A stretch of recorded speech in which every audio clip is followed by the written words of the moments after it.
Why do bad things happen to good people? This is a question that a lot of people grapple with. This is a question that a lot of people, in fact, struggle with. And not being able to properly answer this question has led people to a lot of suffering, a lot of doubt. And some people even go to the extent of disbelieving in God completely simply because they cannot find a suitable answer to this question. So this is a question that we also are asked by others. We are asked by non-Muslims. We're going to be asked by perhaps by our children. We have to know the answer to these kinds of questions, not only for ourselves, but also to help others as well. To not get lost, because this is one of those essential issues that we see in our lives. Sometimes we seem to see that bad things are happening to good people, and we also see the opposite. Sometimes we wonder, why are good things happening to bad people? Why does the world seem unfair? These are questions that are essential to be able to understand. Why is it that bad things happen to good people? Well, the answer to this question is actually that the question itself is flawed.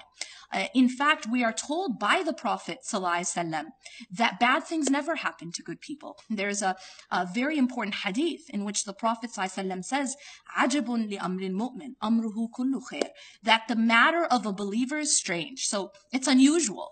Why? Because everything is good for a believer. So that actually changes the question. And now the answer to this question is that bad things don't happen to good people. Everything that happens to a good person, everything that happens to a believer is in fact good for them. But the problem is in how we define good and bad. Many of us define good and bad as simply being limited to the dunya, simply being limited to the material world. And so we start to think that anytime someone increases in the material world, that's something good. And anytime someone loses from the material world, that's something bad. Now, if we limit our vision, if we limit our timeline, in essence, to only this world, then in fact, we cannot answer this question. But the reality is that our existence is not only limited to this life. Our existence is actually, this life is actually just a blink of the eye of our greater existence, that there is a hereafter. And so that puts perspective into what is happening in this life. So then how can we change how we view good and bad? And that really is what is the turning point in how we understand this question. Anything that happens to a believer that helps them grow spiritually, anything that happens that brings them closer to Allah subhanahu wa ta'ala is actually good for them, even when it comes in the form of loss or pain or struggle.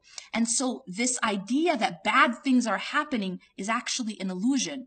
In fact, it is Allah subhanahu wa ta'ala doing good for the believer, but sometimes, again, it's packaged in the form of difficulty and in the form of loss and struggle. But essentially, it is actually good for the believer. And just a quick example of that is that when you go to the doctor and you have to get a shot, that shot, it obviously involves a prick of pain, and yet the greater good is that it's curing you. The greater good is that it's treating you, and it may be even saving your life. But it does come through a needle. And we know this in life that, as they say, no pain, no gain. That sometimes in order to grow, we have to go through some struggle. If you go to the gym and you want to grow your muscle, you have to struggle. You have to lift weight. And you cannot become strong unless you do that. This is the type of content that I cover in my class, Transformed. My name is Yasmin Mogahed, and I'm teaching Transformed Principles of Spiritual Development. It is available only online. I no longer teach this class on site, so this is your only chance to get this content. This is a class which is relevant to all of us in the sense that it deals with issues that we have to go through every single day of our lives. So make sure that you sign up and you don't delay, because there will be a cutoff, and this is the only opportunity to attend this course.